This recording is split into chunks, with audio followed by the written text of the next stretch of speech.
Welcome back, everybody. Today I'm going to teach you how to add hyperlink to Outlook email messages. This is a really useful feature when you want to share website links, documents, or any other online resources in a clean, professional way without pasting long URLs directly into your email body.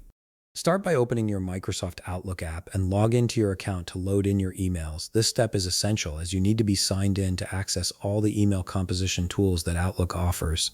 Once you're logged in, give it a moment to fully load your inbox and all your folders.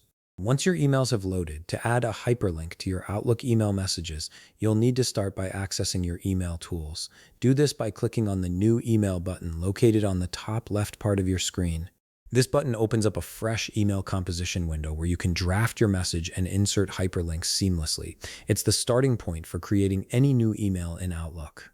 From the email composition screen, the process of adding a hyperlink into your email message is quite straightforward.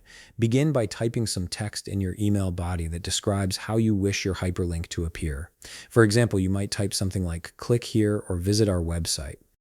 This text will become the clickable link that your recipients will see. Once you've typed your text, highlight it by clicking and dragging your cursor over it. After highlighting, right-click on the selected text. A context menu will appear with several options.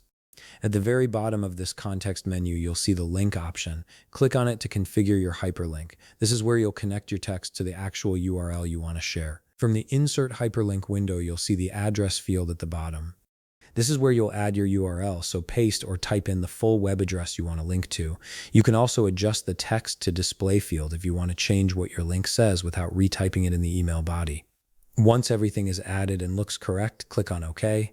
The text you've added will now be a clickable hyperlink, and your recipients will be able to click it to open the link directly from their email. And that's it. You've successfully added a hyperlink to your Outlook email message, making your emails more interactive and professional. If you found this video helpful, please leave a like, subscribe, and see you in the next video.